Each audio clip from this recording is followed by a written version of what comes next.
Bom dia, a graça e a paz de nosso Senhor e Salvador Jesus Cristo. Hoje veremos o capítulo de número 32 do segundo livro de Crônicas. Ele tem 33 versículos. Abra aí a sua Bíblia no capítulo 32 do segundo livro de Crônicas. Nós veremos hoje Ezequias, Senaqueribe, sua cura milagrosa, cura de Ezequias, e o sinal, uma viagem no tempo. Imperdível. Apanhe sua Bíblia, faça uma leitura prévia desse capítulo antes de nos ouvir, ou então mantenha sua Bíblia aberta, ou entre em nosso blog site jamaisdesista.com.br e acompanhe essa narrativa. Também lá você vai encontrar o trecho bíblico segmentado. Mantenha aí essa dinâmica para você entender, compreender o que estamos falando e conferir para ver se é isso mesmo. Nós nos encontramos na última parte. Judá e Israel estão agora reunificados. Nós estamos na última parte de 4 partes, pela qual dividimos primeira e segunda crônicas com seus 65 capítulos. Eu sou o pastor Daniel Deusdete da Semeadores. A primeira parte falou das genealogias do povo de Deus. Depois nós vimos o Reino Unido com os reinados de Davi e de Salomão. Depois nós vemos o reino dividido a partir de Roboão. E agora nós estamos vendo o reino unificado. Repetimos a informação que doravante, agora, tudo será em conjunto e não mais proveniente de 2 regiões ou em 2 poderes, norte e sul. As experiências de bênçãos e de provações, exílio e livramento, seriam agora experiências conjuntas de um povo reunificado em torno de um só templo. Essa última parte, que é a 4ª parte de 1ª e 2ª Crônicas, está também sendo dividida em 6 outras partes. Nós estamos concluindo hoje o reinado de Ezequias. Entraremos em seguida no reinado de Manassés, depois no reinado de Amon, depois no reinado de Josias, e depois nós veremos os últimos anos e dificuldades, exílio e esperança. O reinado de Ezequias, continuação. O cronista, como já vimos, dedica mais atenção a Ezequias do que a qualquer outro rei, com exceção de Davi e de Salomão. No presente capítulo, o 32, veremos a tentativa de invasão de Senaqueribe, a doença de Ezequias e finalmente a sua morte. Um excelente rei tinha se levantado desde Davi e Salomão, cuja marca registrada era a sua confiança em Deus. Guarde isso. A marca registrada do rei Ezequias era a sua confiança em Deus. Como a marca registrada de Salomão era a sua sabedoria, como de Davi era o homem mais sábio, de Davi era o homem segundo o coração de Deus, como de Josias, o reformador. Em Ezequias, ele era o homem que a marca registrada dele era a sua confiança em Deus. Ezequias é conhecido como o homem ou rei que confiava em Deus. Meu sonho nessa terra também ser conhecido pela geração presente como o homem que confia em Deus, pois ainda estou vivo, e pela vindoura como homem que confiava em Deus. Esse seria o desejo do meu coração. Eu sinto bastante atratividade por esse tema de confiança em Deus. Dos versos 1 ao 31, a Bíblia de Estudo de Genebra chama essa parte de as incoerências do rei Ezequias durante a invasão assíria. O cronista ilustra a bênção e a recompensa concedidas por Deus a Ezequias ao livrá-lo da invasão, versos 1 ao 23, ao curar sua enfermidade e perdoá-lo pelo seu orgulho, versos 24 a 26, e ao lhe dar riquezas, versos 27 ao 31. O comentário da Bíblia de Estudo de Genebra desse trecho termina dizendo: esses versículos revelam as incoerências de Ezequias. Quais seriam essas incoerências? Uma divisão interessante do capítulo, a mesma que se encontra na própria Bíblia de Estudo de Genebra, com suas partes paralelas e textos de apoio em Isaías, poderia ser: 1. Ezequias prepara-se para resistir a Senaqueribe, versos 1 ao 8, com os textos paralelos em 2 Reis 18, de 13 a 18, e também apoia em Isaías 36, de 1 a 3. A segunda, Senaqueribe afronta a Ezequias e ao Senhor, versos 9 ao 20, com o texto paralelo lá em 2 Reis 18, de 19 a 37, e com seu apoio em Isaías 36, do 4 ao 22. Depois, a destruição dos exércitos assírios, versos 21 ao 23, com texto paralelo em 2 Reis 19, de 35 a 37, e apoio em Isaías 37, dos versos 36 ao 38. Depois, a doença de Ezequias, versos 24 ao 31, com texto paralelo em 2 Reis 20, de 1 a 11, e apoio em Isaías 38, de 1 a 8. E, finalmente, a morte de Ezequias, do verso 32 e 33, com um texto paralelo em 1 Reis 20, versos 20 e 21. Nós estaremos seguindo a narração dos fatos conforme Reis, mas com alguns ajustes para crônicas. Seria assim uma juntada de textos. O texto de Reis é mais profundo, mas crônicas sempre traz alguns acréscimos e retiradas também, né? Às vezes acontece retiradas, visando sempre incentivar e apoiar a população do pós-exílio. A invasão de Judá por Senaqueribe. Já se havia passado alguns anos do exílio de Israel, mais precisamente uns 10 anos, se contados a partir do cerco de Israel. E Senaqueribe, rei da Síria, subiu contra as cidades fortificadas de Judá e as tomou. Este tinha substituído a Sargão II em 705 a.C. Percebendo o perigo do cerco de Judá, Ezequias reúne mensageiros para irem ao encontro de Senaqueribe para pagar tributos a fim de ficar livre. O rei assírio diz o valor dos tributos, que seria de 300 talentos de prata e 30 de ouro. Ezequias, inadvertidamente, indo contra a sua fé e confiança, que era característica dele, usa os recursos do tesouro do templo e do palácio para pagar. Ao fazer isso, se fez igual aos reis que o antecederam, igual a Asa e seu próprio pai Acás. Essa talvez tenha sido uma das suas incoerências, que foi comentada ao analisar os trechos do versos 1 ao 31 pela Bíblia de Estudo de Genebra.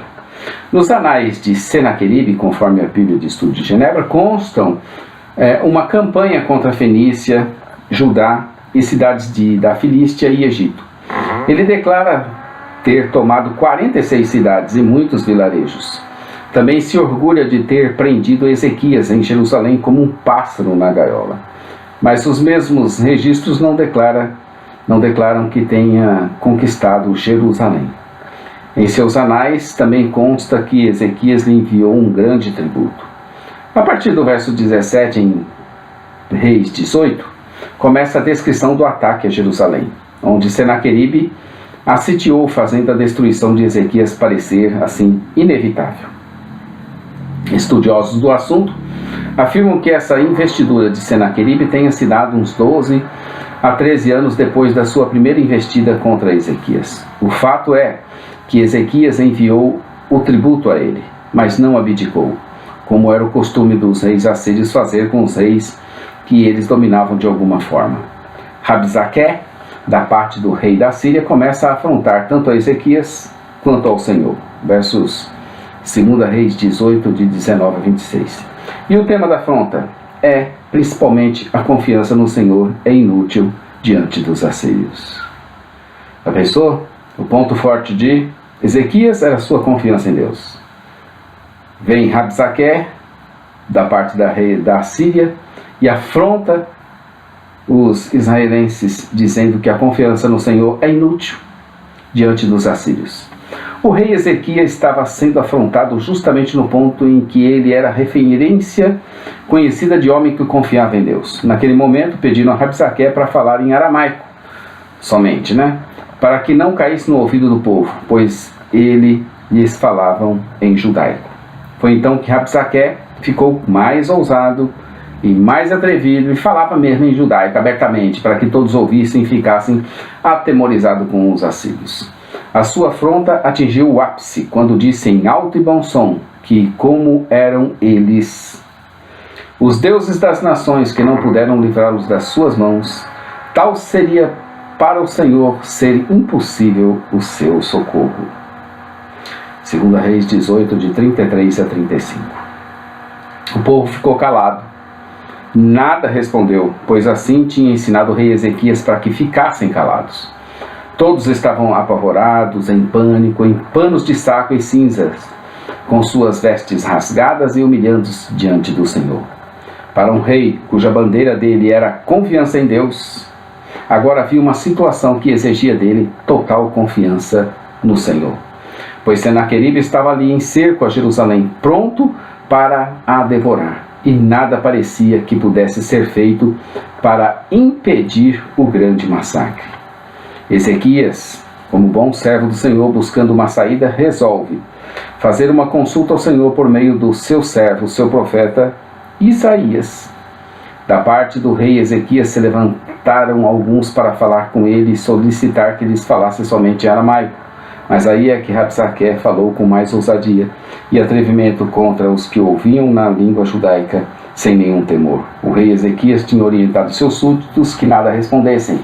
E assim foi ele buscar ajuda com o profeta de Deus da época, Isaías. A pergunta do seu coração era: o que iremos fazer? Nos versos 7 e 8 ele animou o povo, conforme está escrito em 2 Crônicas 32, com as seguintes palavras. O que iremos fazer, né?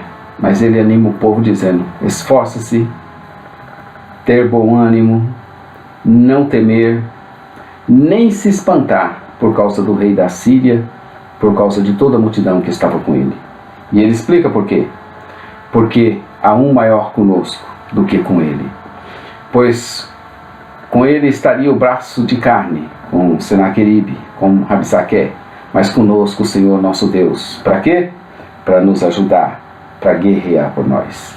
Com isso o povo descansou nas palavras do rei Ezequias, de Judá. Ou seja, vamos fazer a nossa parte com fé e confiança em Deus, que Deus fará a sua parte para nos ajudar e ainda vai guerrear por nós.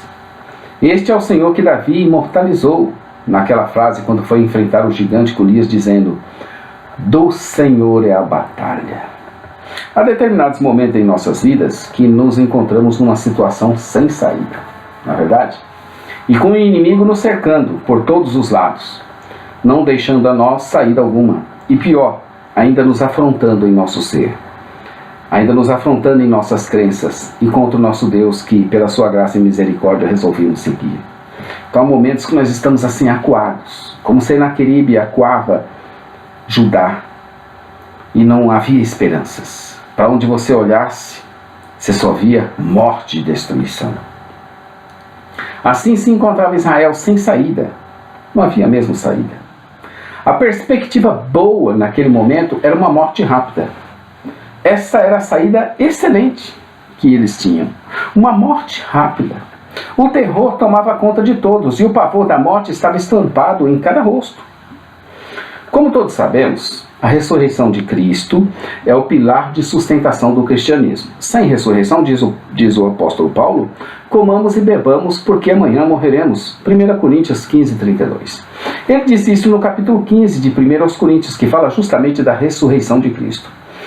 Isaías também fala em comamos e bebamos, porque amanhã morreremos. Isaías 22, 13.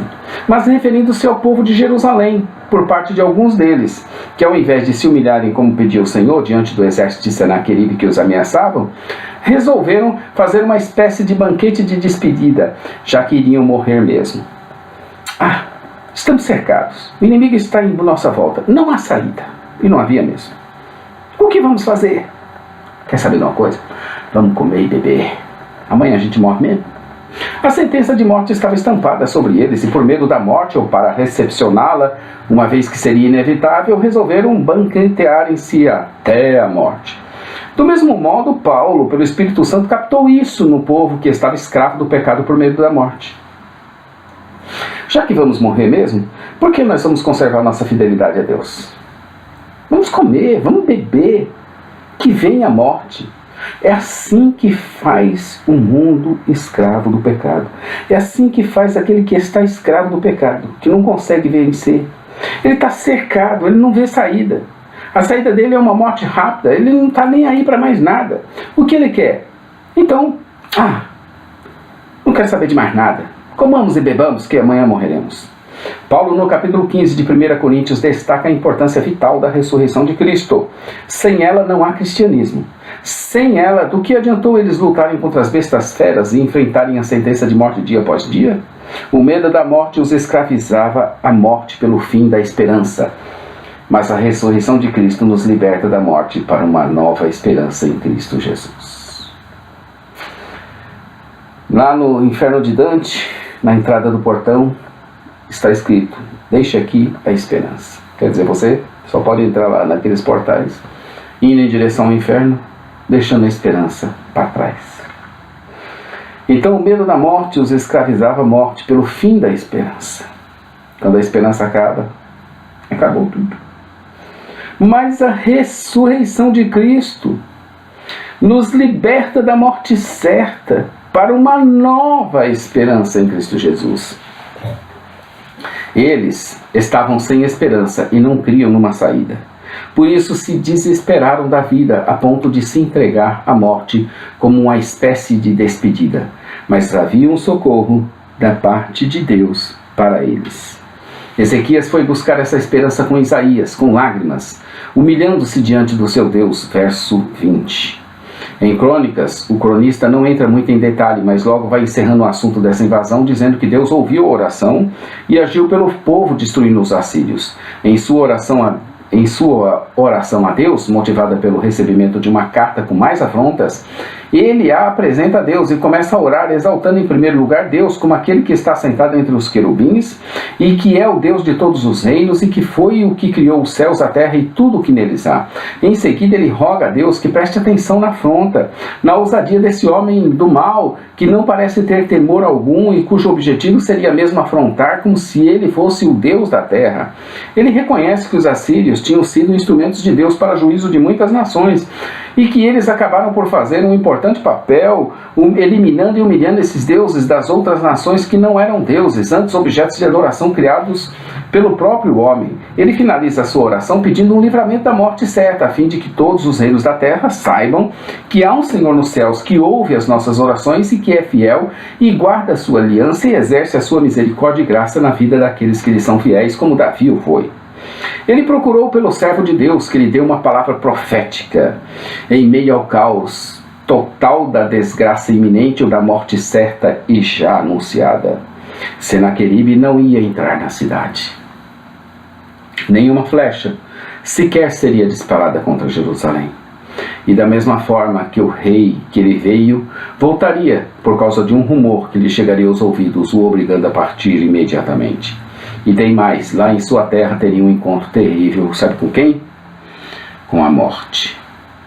Como assim falar o homem de Deus, assim se sucedeu.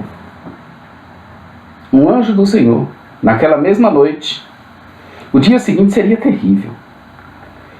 O anúncio que nós tínhamos era o cerco total. Não havia mais esperança. O povo estava desesperado. Era o fim. Mas naquela noite, que parecia ter tudo terminado, um anjo do Senhor feriu a 185 mil assírios. E eles morreram, obrigando Senaqueribe a voltar urgente para a Síria. E lá chegando, enquanto estava a adorar seu deus Nisroque, que não é Deus, seus próprios filhos Adrameleque e Sarezer o feriram a espada, matando-o. Seu outro filho, Esar-Adom, reinou doravante em seu lugar. Teria sido melhor para ele não ter afrontado ao Deus de Israel. Ai dos que contendem com o Senhor. 1 Samuel 2,10. Os que contendem com o Senhor são quebrantados. Dos céus troveja contra eles. O Senhor julga as extremidades da terra, dá força ao seu rei e exalta o poder do seu ungido. Salmo 35, verso 1. Contende, Senhor, com os que contendem contigo. Peleja contra os que contra mim pelejam. Isaías 41:11. Eis que envergonhados e confundidos serão todos os que estão indignados contra ti. Serão reduzidos a nada, e os que contendem contigo perecerão. Isaías 49:25. Mas assim diz o Senhor: por certo que os presos se tirarão ao valente, e a presa ao tirano fugirá, porque eu contenderei com os que contendem contigo, e salvarei os seus filhos. Jeremias 18:19. Olha para mim, Senhor, e ouve a voz dos que contendem comigo. Melhor e mais fácil não contender com o Senhor, porque quem somos nós para irmos contra aquele que nos dá a vida? Que ruína na vida deste homem Senaqueribe, que seus próprios filhos conspiraram contra ele para tomarem o seu reino e assumir o poder de governar a Síria. 2 filhos o mataram e um terceiro reinou em seu lugar. Há poucos instantes estava ele cercando e zombando de Jerusalém. É Deus quem nos livra do inimigo e permite que vivamos mais um tempo para a sua glória, honra e louvor. Ezequias foi livrado dos assírios diante da morte certa e iminente, porque buscou a Deus, porque se humilhou, porque ouviu o homem de Deus e apresentou a Deus a sua oração, ou seja, ele confiou piamente em Deus para o socorrer. Eu vou repetir. Ezequias foi livrado dos assírios diante da morte certa e iminente, por quê? Buscou a Deus, se humilhou, ouviu o homem de Deus, Isaías, apresentou a Deus a sua oração. Ou seja, ele confiou inteiramente, piamente no Senhor Deus para o socorrer. A ideia que se tem é que a ordem dos acontecimentos bíblicos esteja na forma cronológica. Mas aqui nesse caso cremos que não, conforme se estuda o texto e as pistas que nele se encontram. Muito provavelmente essa situação de enfermidade e a proximidade da habitação babilônica tenha se dado em 702 a.C., antes daquela invasão assíria a Judá, que culminou com a morte de Senaqueribe. O fato é que Ezequias estava enfermo e um dos sintomas da sua enfermidade era a úlcera, verso 7. No entanto, ninguém sabe que doença mortal era aquela que o rei tinha. A sua morte estava decretada e não havia cura, mas Ezequias orou ao Senhor, que o ouviu, e ele foi curado. Em sua oração, depois de receber a notícia do profeta Isaías, filho de Amós, que iria morrer, ele lembra ao Senhor os seus feitos, de como andou diante do Senhor, escolhendo a fidelidade, a inteireza de coração e o que era reto aos seus olhos, e chorou intensamente. Não há nenhum segredo em sua oração, de forma alguma. O Senhor não atendeu por causa das suas obras, pois obras alguma nos justifica diante dele, uma vez que todas elas diante de Deus são como trapo de imundícia, assim nos ensina Isaías 64:6. O dever de andar diante do Senhor escolhendo a fidelidade e a inteireza do coração e o bom proceder, fazendo o que é reto diante de Deus e buscando a justiça, o juízo e a equidade, é dever de todos, os que são crentes e os que temem ao Senhor, sem jamais constituírem-se na sua execução em créditos divinos. Você não acumula créditos por agir da forma que deveria agir. Ezequias não tinha créditos nem era justo, mas pecador e homem como nós. Como foi Elias, homem semelhante a nós, Tiago 5,17. Logo, Deus ter-lhe ouvido e atendido não foi devido aos seus argumentos, nem foi por causa do seu choro e intenso clamor, mas foi por causa dos seus propósitos, os propósitos de Deus. O fato é que Deus mandou o profeta recuar e dizer ao príncipe do meu povo, versos 2 Reis 25, se voltar a ele dizendo que tinha visto tanto o seu clamor quanto as suas lágrimas e que por isso estava lhe concedendo mais 15 anos. Ele pediu e ele chorou por isso. Deus o ouviu e o atendeu. Todos os que pedem e choram serão ouvidos e atendidos? Por isso que essa situação não faz regra geral. Por isso que Deus atendeu a sua oração, por causa dos seus propósitos. Deus poderia curá-lo de diversas formas, mas ensina a Isaías que se faça uma pasta de figos e que por meio dela, passando na úlcera, ele ficaria curado. E de fato foi ele curado daquela forma. Ainda Deus estabeleceu um prazo de 3 dias. Ora, Deus mesmo poderia ter o curado instantaneamente, mas escolheu 3 dias para que ele ficasse inteiramente bom. Se não bastasse tudo isso, Deus concedeu a ele um sinal de que ele ficaria curado. Ora, ele já não ficaria curado mesmo? Por que então a necessidade de um sinal? E ele lhe propõe uma manipulação do tempo como sinal. Interessante, né? Ou viajar para o futuro, ou para o passado, conforme fosse a sombra do relógio de Acás, para frente ou para trás. Eu teria escolhido ir para o futuro.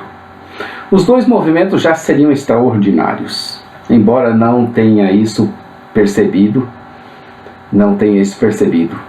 e assim escolheu voltar, e o relógio recuou 10 graus. Resumidamente, Ezequias fica mortalmente doente. O profeta Isaías é enviado para avisá-lo da sua morte certa.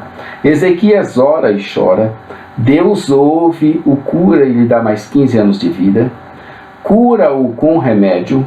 Propõe a ele a escolha de um sinal que seria curado e ele escolhe voltar no tempo.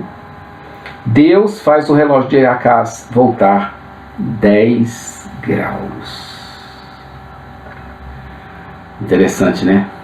Os enviados babilônicos, por conta de sua enfermidade, recebe a visita de ilustres homens da Babilônia que lhe mandaram cartas e o presentearam. Em retribuição à sua gentileza, Ezequias, meio inocente e ingênuo, mostra-lhe tudo o que tem para aqueles que é enviados. Isaías soube do acontecido e o indaga, e ele afirma que recebeu e ainda mostrou todos os seus tesouros e nada lhes ocultou. Movido pelo Senhor, Isaías lhe entrega uma dura palavra a se cumprir no futuro por causa desse momento. Tudo seria levado para a Babilônia, juntamente com todos seus filhos, para serem eunuco lá no palácio deles.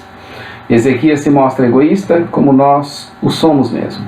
Alegrou-se de que tais coisas não se sucederiam enquanto fosse vivo, mas com os de sua geração no futuro.